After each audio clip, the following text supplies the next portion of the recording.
नमस्ते बच्चों। इस वीडियो में हम लोग क्लास 10 का जो चैप्टर 2 है जिसका नाम है फेडरलिज्म उसको कवर करने वाले हैं। और ये एक समराइज वीडियो रहेगा जिसमें हम पूरा मेन मोस्ट इंपॉर्टेंट टॉपिक्स और क्वेश्चन को डिस्कस करेंगे। अगर आप चाहते हैं कि नहीं सर इसका पूरा एनसीईआरटी वाइज पेज सारा चीज़ों को समझा के बताइए, वो लेंथी वीडियो बताइए, तो वो भी आगे हम अपलोड कर देंगे। ओके, बट अभी के लिए बस चैप्टर को समझा रहे तो अब ज़रा जल्दी से देख लीजिए क्या क्या पढ़ना है, क्या नहीं पढ़ना है, क्या समझना है, ये सारी बातों को ज़रा देखते चलिए। ओके, सबसे पहले यहाँ देखिए आपको ये चैप्टर क्या पढ़ना है, डेफिनेशन पढ़ना है, what is called federalism. Okay, तो बहुत घटिया से एक बकवास एक छोटा सा एक डेफिनेशन आप पढ़े होंगे, that is called it is a system of government in which the power is divided between the central authority and the various सब यूनिट। मतलब जब पावर को सेंट्रल गवर्नमेंट और उसके नीचे वाले अलग अलग यूनिट्स में डिवाइड किया जाता है, इसे वो कहते हैं फेडरलिज्म कहा जाता है। ओके, सेकंड फेडरलिज्म जो है इसके अंदर आप फिर एक और नाम पढ़ेंगे, एक होता है यूनिटरी फॉर्म ऑफ गवर्नमेंट, एक होता है फेडरल फॉर्म ऑफ गवर्नमेंट। इन दोनों में डिफरेंस क्या है तो ज़रा प्लीज़ समझिएगा। मान लीजिए आप सबके पास टॉफ़ी है, अगर हम आप सबसे टॉफ़ी लेके हम अपने पास रख ले तो that is called the unitary form of government. मतलब जब एक देश में सारा पावर लेके एक सेंट्रल अथॉरिटी को दे दिया जाए, एक सिंगल अथॉरिटी को दे दिया जाए, इसको हम लोग कहते हैं यूनिटरी फॉर्म ऑफ गवर्नमेंट। अब इसका उल्टा मानिए, ज़रा सोचिए, मेरे पास अगर बहुत सारा टॉफ़ी है और हम ये अगर आप में डिवाइड कर दे, डिस्ट्रीब्यूट कर दे, कुछ अपने पास भी रख ले, तो it is called the federal division of power. जिसमें मान लीजिए मेरे पास कुछ पावर है, सेंट्रल गवर्नमेंट हम आपको भी दे देंगे, स्टेट गवर्नमेंट उसके नीचे वाले, और अगर फिर आप स्टेट से भी नीचे देखिए तो लोकल सेल्फ गवर्नमेंट होता है जिसके अंदर आपका ज़िला परिषद आता है, फिर उसके नीचे ब्लॉक आता है, उसके नीचे फिर आपको ग्राम पंचायत आता है। तो इस तरह जब पावर को बांटा जाता है इसे वो कहते हैं फेडरल डिवीजन ऑफ पावर। तो यहाँ पर एक और सवाल है कि सर इंडिया है क्या, इंडिया फेडरल है कि इंडिया यूनिटरी है? तो प्लीज़ समझिएगा, इंडिया दोनों है। कैसे? देखिए, नॉर्मली इंडिया तो फेडरल फॉर्म ऑफ गवर्नमेंट कहलाता है, लेकिन जब भी इंडिया में इमरजेंसी लागू हो जाए या प्रेसिडेंट रूल लागू हो जाए तो इसमें क्या होता है, कोई स्टेट का सीएम का पावर नहीं रहेगा, केवल आपका सेंट्रल अथॉरिटी रहेगा, जिसका मतलब है प्रेसिडेंट का पावर चलेगा। इसी को कहते हैं यूनिटरी फॉर्म ऑफ गवर्नमेंट। तो इंडिया में दोनों है प्रैक्टिस में, बट मेनली कौन सा चलता है तो वो फेडरल फॉर्म ऑफ गवर्नमेंट को ही हम लोग मानते हैं। ओके, अगला सवाल यहाँ देख पा रहे हैं कि की फीचर्स ऑफ फेडरलिज्म। आपका ये चैप्टर जो है इसका सेकंड पेज में आपको 6 फीचर दिया गया है, एक एक करके आप देख लीजिएगा। सबसे एक ही हम बस बताना चाहेंगे, उसमें रेड करके दिया गया और साइड में ग्लोसरी में भी वो वर्ड दिया गया, वो वर्ड है जुरिसडिक्शन। ओके, तो जुरिसडिक्शन क्या होता है? इलाका। ज़रा सोचिए ना, भारत में चाहे आप बिहार में रहिए, चाहे दिल्ली में रहिए, कहीं भी रहिए, मान लीजिए, है ना, तो आप एक जगह पर रहते होंगे, वहाँ की एक सरकार होगी और एक भारत सरकार भी है। तो इंसान तो वही है लेकिन सरकार अलग अलग है, राज्य सरकार, केंद्र सरकार, लेकिन वो उसी इंसान पर राज करेगा। तो मतलब एक जुरिसडिक्शन का मतलब होता है इलाका। तो केंद्र सरकार का अपना एक सीमा होगा, पूरे भारत तक में होगा उनकी सीमा, जबकि राज्य सरकार की सीमा बस राज्य तक ही रहेगा। तो यही है फेडरलिज्म का फीचर्स। इस तरह 6 फीचर दिया गया, आप वो देख लीजिएगा। और उसके बाद जो 7 नंबर पॉइंट आपके एनसीईआरटी में दिया गया है जिसको हम लोग कहते हैं the dual objective of federalism. ज़रा प्लीज़ समझिएगा, ये वेरी इंपॉर्टेंट एग्जाम में आपसे पूछेगा, या तो आपसे की फीचर पूछ देगा या तो आपसे उसका ये ऑब्जेक्टिव पूछ देगा फेडरलिज्म का। तो ऑब्जेक्टिव अगर आप देखिए तो एनसीईआरटी में 2 ऑब्जेक्टिव दिया गया है। सबसे पहला है कि to safeguard and promote the मतलब to safeguard and promote the ये देश का वो यूनिटी को बचाए रखना, ये उनका काम होता है ये फेडरल फॉर्म ऑफ गवर्नमेंट का।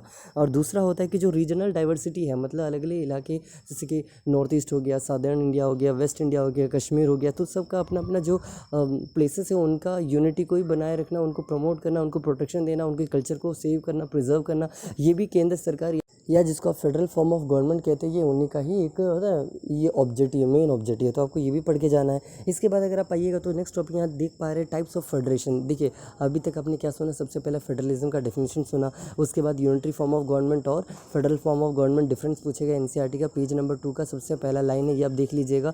थर्ड, उसके बाद आपको जो पढ़ना था वो था की फीचर्स ऑफ डेमोक्रेसी, 6 पॉइंट है, कम से कम 3-4 पॉइंट पढ़ के जाइएगा। उसके बाद ड्वेल ऑब्जेक्टिव ऑफ फेडरलिज्म आपसे पूछेगा, वो ड्वेल का दोनों आपको याद करके जाना पड़ेगा। उसके बाद अगला मोस्ट इंपॉर्टेंट चीज़ है वो आपका रहेगा टाइप्स ऑफ फेडरेशन। यहाँ भी 2 तरह का होता है, एक होता है कमिंग टुगेदर फेडरेशन और एक होता है होल्डिंग टुगेदर फेडरेशन। दोनों में अगर आप डिफरेंस पूछते हैं तो बस इतना समझ लीजिए, कमिंग टुगेदर फेडरेशन में होता क्या है, जिसमें स्ट्रॉन्ग कंट्रीज या तो स्ट्रॉन्ग स्टेट्स, बट होता है ना small state, strong but small, ये क्या करेंगे, या रिच कंट्रीज भी आप कह लीजिए, रिच मतलब रिच भी हो, स्मॉल भी हो, और वो है ना ये हो, तो ऐसा कंट्री जब एक साथ आके और पावर को बढ़ा ले तो इसको कहते हैं हम लोग coming together federation. Best example आपका अमेरिका ले लीजिए, अमेरिका में 50 स्टेट्स है, सब मिलके क्या कहलाता है, यूनाइटेड स्टेट्स ऑफ अमेरिका। तो आई होप आप ये समझिए कि कमिंग टुगेदर फेडरेशन का मतलब क्या होता है, जिसमें small state but rich states कह लीजिए ये मिलकर एक बन जाए। और एक होता है दूसरा, आप समझिए, वो होता है होल्डिंग टुगेदर। जैसे इंडिया ही देख लीजिए, इंडिया में अलग अलग स्टेट्स, अगर किसी कोई भी अगर अलग हो गया तो वो कभी सर्वाइव ही नहीं कर पाएगा, वो हार जाएगा। ओके, कोई भी आके उनको मार के चला जाएगा। इसलिए इंडिया के अलग अलग स्टेट्स एक दूसरे को पकड़ के थाम के रखें कि कोई भी अगर एक छूटा तो इंडिया पे दिक्कत आ जाएगा। ओके, इसी को कहते हैं होल्डिंग टुगेदर फेडरेशन। तो कमिंग टुगेदर फेडरेशन और एक होल्डिंग टुगेदर फेडरेशन, आपको ये भी पढ़ना था, मोस्ट इंपॉर्टेंट। अगला देख लीजिए, टर्म हमको समझा दिए कि व्हाट इज कॉल्ड जुरिस्डिक्शन, आपको ये पढ़ के ही जाना है। चलिए अगला वर्ड देखिए। तो यहाँ पर आप देख पा रहे हैं क्वेश्चन नंबर 6 जो है वो आपसे ये पूछा जा रहा है कि what makes India federal government. ये आपका एनसीईआरटी का एक हेडिंग भी है। ओके, तो ऐसा कौन सा चीज़ जो इंडिया को फेडरल बनाती है। तो प्लीज़ ये देखिए, पहले ये समझिए लिए कि इंडिया फेडरलिज्म बना ही क्यों। ओके, या दुनिया में 193 कंट्री में से 25 कंट्री ऐसा जो कि फेडरल कंट्री है, तो ये फेडरल बना ही क्यों। तो इसका आंसर बस इतना सा है, समझिएगा कि फेडरलिज्म वैसे कंट्री में लागू किया जाता है जहाँ का कल्चर डाइवर्सिफाइड हो, जहाँ का कल्चर डाइवर्सिटी हो। जैसे कि इंडिया ही ले लीजिए, यहाँ पर धर्म के हिसाब से अलग अलग लोग रहते हैं, लैंग्वेज के हिसाब से अलग अलग लोग रहते हैं, जियोग्राफिकली देखा जाए तो अलग अलग तरह के लोग रहते हैं, फूड स्टाइल देखिए तो अलग अलग तरह के हैं, ड्रेसिंग स्टाइल देखिए तो अलग अलग तरह के हैं। इसीलिए ऐसा कंट्री को कहा जाता है diversity in unity in diversity. आपने सुना होगा इंडिया के बारे में कहा जाता है। तो ये डाइवर्सिटी को संभालने के लिए बनाया गया है कौन सा चीज़, तो आपका फेडरलिज्म बनाया गया। ओके, अब चलिए इस सवाल की ओर आते हैं कि ऐसा कौन सा चीज़ है जो इंडिया को फेडरल गवर्नमेंट बनाती है। तो इसका आंसर है कॉन्स्टिट्यूशन। ओके, तो भारत का जो कॉन्स्टिट्यूशन है, जिसका आर्टिकल नंबर 1 कहता है इंडिया दैट इज़ भारत, एक पहला आर्टिकल है आपका कॉन्स्टिट्यूशन का, India that is Bharat, it is A union of states कहा जाता है। मतलब भारत में जो भी स्टेट्स है ये क्या है, यूनियन ऑफ स्टेट है, ये सब मिलकर ही भारत बना है। एंड दे आर इनडिस्ट्रक्टेबल, मतलब कोई उसको भारत से अलग भी नहीं कर सकता। ओके, तो ये आपका एक टॉपिक है, बस आप एक बार जाके देख लीजिए इस कॉन्स्टिट्यूशन वाला टॉपिक, उसके अंदर लिखा गया। और उसमें एक और बात आपको ये पढ़ना था, एनसीईआरटी में बोला गया है कि कॉन्स्टिट्यूशन में बोला गया कि भारत जो रहेगा वो 2 टायर ऑफ पंचायत है। 2 टायर का मतलब अगर आपने कभी ट्रेन में सफ़र किया होगा तो टायर TIER कह रहे हैं, TYRE नहीं, वो गाड़ी का टायर नहीं कह रहे हम, एक दूसरा टायर के TIER। इसका मतलब ये होता है, जैसे आपने कभी ट्रेन में सफ़र किया होगा, एक होता है बैठने वाला और एक होता है उसके ऊपर चढ़ के सोने वाला, है ना। लेकिन अगर आप AC या स्लीपर में बैठे होंगे, देखे होंगे, एक होता है बैठने वाला, उसके ऊपर जस्ट एक बीच में खोल के सोने वाला, और उसके ऊपर एक और होता है, इसको कहते हैं 3 टायर। ओके, तो बात ये है कि जब पहली बार कॉन्स्टिट्यूशन बना गया था तो उसमें 2 टायर का जिक्र था। लेकिन अब आज के डेट में, मतलब बाद में, उसके बाद जाके क्या किया गया, नया अमेंडमेंट बनाया गया, नया कानून बनाया गया, और इसके तहत आपका नया पंचायती और म्यूनसिपालिटी को भी ऐड किया गया, मतलब 3 टायर बना दिया गया। ओके, तो आज के टाइम में भारत 3 टायर ऑफ गवर्नमेंट है, जबकि जब बना था कॉन्स्टिट्यूशन में केवल 2 टायर ऑफ गवर्नमेंट था। ये भी आपको इसी टॉपिक के अंदर पढ़ना है, जिसका नाम है व्हाट्स मेक इंडिया ए फेडरल कंट्री। और इसके अंदर एक और चीज़ पढ़ना, ज़रा समझिएगा। देखिए, एक होता है कॉन्स्टिट्यूशन के अंदर आर्टिकल्स, और एक होता है इंडिया के कॉन्स्टिट्यूशन के अंदर शेड्यूल्स होता है। ठीक है, 12 शेड्यूल है। इस 12 शेड्यूल में से जो 7वां नंबर का शेड्यूल है, शेड्यूल नंबर 7, इसमें बोला गया है फेडरल लिस्ट के बारे में। मतलब ज़रा सोचिए ना, अगर एक स्कूल में अगर कुछ टीचर्स होंगे तो सारा टीचर का सब्जेक्ट अलग होगा, सेम नहीं होता है, सारा टीचर का अपना अपना होगा। ये खुद सोचिए, क्या प्रिंसिपल को जितना वर्क करना होगा क्या उतना ही आपके टीचर को भी करना पड़ेगा? Maybe no. तो सबका अपना अपना वर्क रहेगा, सबका अपना अपना एक जुरिस्डिक्शन, अगेन इलाका रहेगा। उसी तरह federal list, schedule number 7 of Indian constitution कहता है फेडरल लिस्ट के बारे में। फेडरल लिस्ट के अंदर 3 लिस्ट आता है मेनली। एक को कहते हैं यूनियन लिस्ट, मतलब सेंट्रल लिस्ट, जिस पर केंद्र सरकार डायरेक्टली काम करेगी।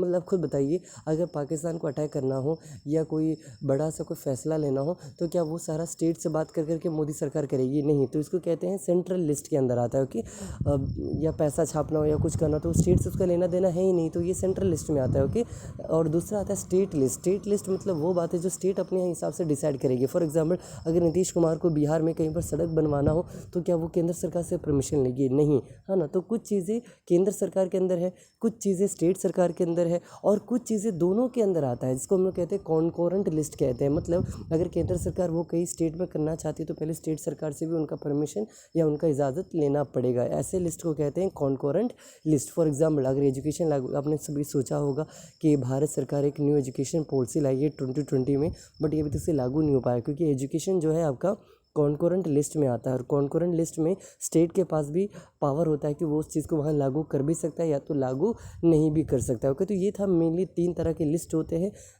Union list, state list, and एक होता है कॉन्कोरेंट लिस्ट। लेकिन इसके अलावा एक और नया आ चुका है जिसका नाम है, हम लोग कहते हैं द लास्ट टॉपिक, जिसको हम लोग कहते हैं ये रेसिडुअरी सब्जेक्ट का मतलब होता है जो कि इनमें से किन्हीं में ना होता। फॉर एग्जांपल जब कॉन्स्टिट्यूशन बना था तो उस वक्त तो हमारे यहाँ पर ना कंप्यूटर था, ना सॉफ्टवेयर था, ना कुछ था। तो अगर हम आपसे पूछ दे बताओ सॉफ्टवेयर सब किस में आता है, तो ये रहेगा रेसिडुअरी सब्जेक्ट। रेसिडुअरी मतलब रिमेनिंग सब्जेक्ट, और रिमेनिंग सब्जेक्ट का मालिक कौन कहलाएगा, तो अगेन ये यूनियन गवर्नमेंट ही कहलाएगा। ओके, तो आई होप आपको ये पहला स्लाइड समझ आ गया। यहाँ पर दूसरी स्लाइड की ओर हम लोग बढ़ने, तो आई होप आपको पहला जो 8 क्वेश्चन है वो चाहे टॉपिक कह लीजिए या क्वेश्चन कह लीजिए, आपको समझ आ गया। उसमें क्या पढ़ना है मैं समझा दिया, कैसे पढ़ना है सब बता दिया। लास्ट में वीडियो एंड में हम एक बार और बोलेंगे तो आप फिर से सुन लीजिए। ओके, अब सेकंड स्लाइड में आप यहाँ देख पा रहे हो कुछ 8 सवाल और रह गया है। जैसे कि अगला सवाल आपका ये है कि बताइए आर्टिकल 371 क्या है। तो आपके एनसीईआरटी में ये दिया गया है आर्टिकल 371। जैसे कभी आपने आर्टिकल 370 के बारे में सुना होगा जो जम्मू कश्मीर से हाल फिलहाल हटाया गया था, उसी तरह आर्टिकल 371 जो है ये आपको किसके बारे में कहता है, तो ये आसाम, नागालैंड, अरुणाचल प्रदेश, मिजोरम, मतलब जो नॉर्थ ईस्टर्न इंडियन स्टेट है इनकी कुछ स्पेशल राइट्स के बारे में ये बताता है। तो आपके एनसीईआरटी में दिया गया, आप वहाँ से देख लीजिएगा। और इसके बाद नेक्स्ट क्वेश्चन ये है कि यूनियन टेरिटरीज क्या होता है। ओके, जैसे कि आपने पढ़ा होगा एक स्टेट होता है, एक यूनियन टेरिटरी होता है। आज के टाइम में भारत में 28 स्टेट है और 8 यूनियन टेरिटरी है। तो व्हाट इज़ यूनियन टेरिटरी, तो उसके बारे में कुछ बता रहे, जरा सुनिएगा। एनसीईआरटी का लाइन पढ़ रहे हैं। Some units of Indian Union which enjoy very little power, these are areas which are too small to become an independent state, but which could not be merged with of the existing state. These areas like Chandigarh, Lakshadweep और the capital city of Delhi are called union territories। मतलब देखिए जब states बन गया था उसके बाद भी कुछ प्लेस ऐसा था जो रह गया था और वो इतने छोटे थे कि उनको हम एक स्टेट के रूप में घोषित भी नहीं कर सकते और वो उतने डेवलप्ड भी नहीं थे। तो ऐसे प्लेसेस को ही हम लोग मिला के कहते हैं यूनियन टेरिटरीज कहा जाता है। ये सारे एनसीईआरटी का लाइन आप वहाँ से भी देख सकते हैं। नेक्स्ट वर्ड आप यहाँ पर देख पा रहे हैं कि what doctrine of basic structure of constitution क्या है। देखिए ये बहुत ही अच्छा टॉपिक है, ये एनसीईआरटी को डेप्थ में पढ़ना नहीं, लेकिन हम आपको समझाना पसंद करेंगे। जल्दी से ज़रा सुनिएगा। देखिए ये कहानी है एक केस की जिसका नाम है, बहुत ही फेमस केस है जिसका नाम है केशवानंदा भारती केस। ओके, ये कहानी इस तरह से दी, आप खुद बताइएगा। घर में अगर कोई रूम के अंदर सामान रखा होता है वो सामान को इधर से उधर कर सकते हैं, लेकिन क्या है घर के अंदर जो पिलर होता है 4 पिलर, क्या आप उसको हटा सकते हैं क्या, नहीं। ओके, तो कुछ चीज़ें ऐसा होना चाहिए कॉन्स्टिट्यूशन के अंदर जो कभी बदला नहीं जा सकता, लेकिन कुछ चीज़ें ऐसा है जिसको आप बदल सकते हो, बदलते रहते हो। कि मतलब इंडिया को कॉन्स्टिट्यूशन में आर्टिकल नंबर 368 ये कहता है the legislature have the power to make new laws. Okay, और इसी को कहते हैं अमेंडमेंट्स, कहते हैं अमेंडमेंट्स बिल का हो, उसके बाद वो अमेंडमेंट एक्ट बनता है। तो ये सारा चीज़ें। ओके, तो मेरा पॉइंट ये है कि कुछ चीज़ें ऐसा जिसको आप बदल नहीं सकते, और वही चीज़ को हम लोग कहते हैं डॉक्ट्रिन ऑफ बेसिक स्ट्रक्चर। जैसे कि इंडिया में आप फंडामेंटल राइट्स कभी छीन नहीं सकते, फ्रीडम ऑफ स्पीच कभी छीन नहीं सकते। तो ये चीज़ें जो आप कभी छीन नहीं सकते, उनसे हटा नहीं सकते। जैसे कि जुडिशरी का जो जुडिशियल रिव्यू नाम का जो पावर होता है, आप उनसे छीन नहीं सकते। तो कुछ चीज़ें आप छीन नहीं सकते। ओके, और इसी को हम लोग कहते हैं डॉक्ट्रिन ऑफ बेसिक स्ट्रक्चर। तो ये आप एनसीईआरटी में एक बार देख लीजिएगा। इसके बाद पार्लियामेंट के बारे में कुछ आपके एनसीईआरटी में लिखा गया है कि जैसे पार्लियामेंट के अंदर 2 हाउसेस होता है, एक को कहते हैं लोकसभा, एक को कहते हैं राज्यसभा। और मतलब यही सब एनसीईआरटी एक बार पढ़िए, हम यही कहेंगे और ज़्यादा क्या ही बोले। ओके, और पेज नंबर पूछे तो वही बता देते, पेज नंबर 5 रहेगा इस चैप्टर का, पेज नंबर 5। ओके, इसके बाद आगे बढ़ रही जुडिशरी। देखिए जुडिशरी का यहाँ पर ज़्यादा कुछ नहीं दिया गया, बस एक पैराग्राफ में एक पहला 1-2 लाइन लिखा गया। जरा हम पढ़ के सुनाते क्या लिखा हुआ है एनसीईआरटी में।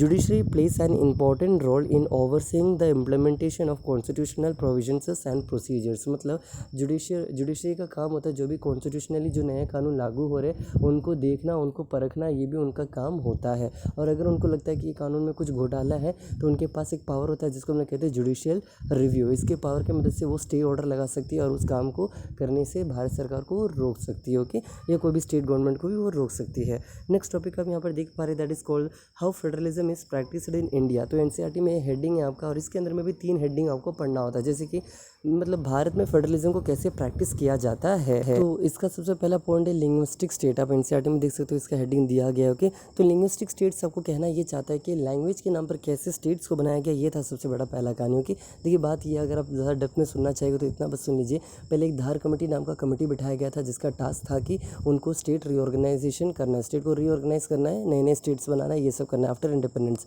बट ये उतना सक्सेसफुल नहीं रहा। इसके बाद जो कमेटी बना उसका नाम था जेवीपी कमेटी, ये भी उतना सक्सेसफुल नहीं रहा। उसके बाद फिर एक और कमेटी बना जिसका नाम था फजल अली कमेटी, जिसको हम लोग कहते हैं स्टेट रीऑर्गेनाइजेशन कमेटी भी कहा जाता है।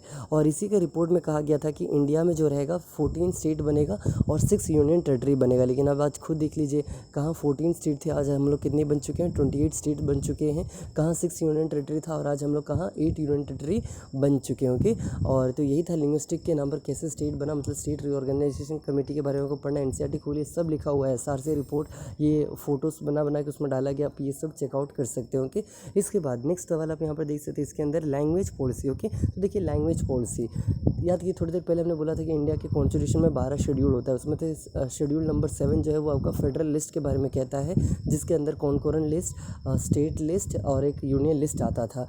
उसी तरह शेड्यूल नंबर 8 है, जिसके अंदर आपका लैंग्वेज के बारे में बोला गया, और इंडिया में टोटल 22 शेड्यूल लैंग्वेजेस है आज के डेट में। और प्लस आप ये भी मान लीजिए, आपके इस टॉपिक में अगर एनसीईआरटी पढ़े हो तो वहाँ पर एक बात बोला गया कि जो इंग्लिश है ये अपना ऑफिशियल लैंग्वेज है टिल 1965, ऐसा बोला गया था, बट उसके बाद भी यूज़ कर रहे हैं भारत सरकार, क्योंकि ये एक ग्लोबल लैंग्वेज है, ये इंडिया के ऑलमोस्ट सारे स्टेट के लोग ये भाषा जानते हैं और इसको यूज़ करते भी। और एक और बात याद रखिएगा, दुनिया में सबसे ज़्यादा अंग्रेज़ी बोलने वाला कंट्री का नाम नॉर्थ अमेरिका है, कॉन्टिनेंट का नाम। ओके, बट सेकंड सबसे ज़्यादा अंग्रेज़ी बोलने वाला जो कंट्री अगर आप पूछेंगे तो वो है आपका इंडिया। तो इंडिया में भी अंग्रेज़ी बहुत ज़्यादातर लोग जानते हैं, बट हाँ, ये बोलने में कहीं ना कहीं हिचकिचाते हैं, कि अलग बातें। ओके, नेक्स्ट पॉइंट ये है आपका, यहाँ पर पढ़ने लायक है कि लैंग्वेज पॉलिसीज़ के बेस पर 22 लैंग्वेजेस हैं इंडिया के अंदर, आप ये बात जान के रख सकते हैं। और लैंग्वेज के बेसिस पर बनने वाला सबसे पहला स्टेट का नाम अगर आप पूछिएगा तो वो स्टेट का नाम था आंध्र प्रदेश। वहाँ पर एक नाम थे एक आदमी का, पुट्टी श्रीरामल्लू, इन्होंने वहाँ पर फूड स्ट्राइक किया था, हंगर स्ट्राइक कहते हैं, भूख हड़ताल किया था, जब इनका डिमांड पूरा नहीं किया गया कि आंध्र ये तमिलनाडु से एक सेपरेट स्टेट बनाया जाए जिसका नाम है आंध्र प्रदेश, जहाँ पर तेलुगु बोलने वाले लोग बसेंगे।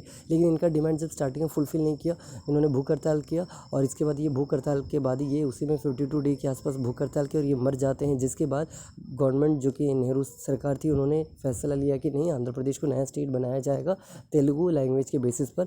और इसके बाद बहुत सारा स्टेट बनना स्टार्ट हुआ, चाहे वो आपका बम्बई से अलग करके महाराष्ट्र बनाया गया हो, और एक आपका गुजरात बनाया गया हो, चाहे वो आपको पंजाब से अलग करके हरियाणवी बनाया गया हो और हरियाणा बनाया गया हो। तो इस तरह अलग अलग स्टेट्स भी बनने लगे बाद में। ओके, आगे बढ़ते हैं नेक्स्ट सवाल की ओर। यहाँ पर आप देख पा रहे हैं एक और टॉपिक रह गया, सेंट्रल स्टेट रिलेशनशिप। चलिए अब इसके बारे में कुछ ज़रा जल्दी से जानते हैं।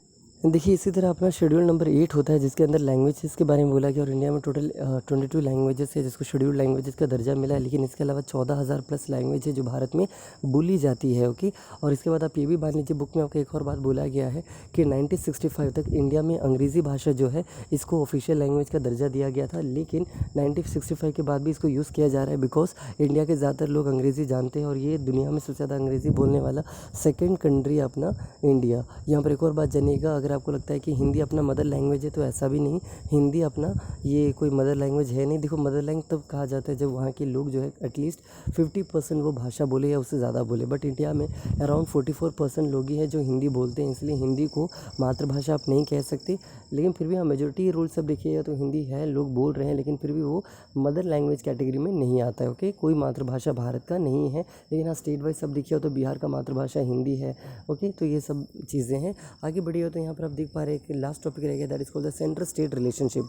इसके अंदर आपको बस, हमको ज़्यादा कुछ नहीं मिला खास पढ़ने लायक, हमको बस एक चीज़ समझ आया, कोलिशन गवर्नमेंट क्या, आपको ये जानना हो कि ये ऑलरेडी प्रीवियस चैप्टर में आपने पढ़ा होगा। कोलिशन गवर्नमेंट का मतलब होता है जब दो या दो से ज़्यादा पार्टियां मिलकर जब होता है ना इलेक्शन लड़ेगी और सत्ता में आती है, और इसी को कहते हैं क्यों, देश को चलाने के लिए, रूल करने के लिए, उसको कहते हैं कोलिशन गवर्नमेंट कहा जाता है। ओके, इसके बाद देखिए इसी के अंदर यही कोलिशन गवर्नमेंट भी समझा दिए। लास्ट टॉपिक जो एनसीईआरटी का सबसे मोस्ट इंपॉर्टेंट टॉपिक भी हम मान सकते हैं यहाँ पर, वो है आपका डिसेंट्रलाइजेशन। ओके, देखिए अब डिसेंट्रलाइजेशन, एक होता है सेंट्रलाइजेशन, एक होता है डिसेंट्रलाइजेशन।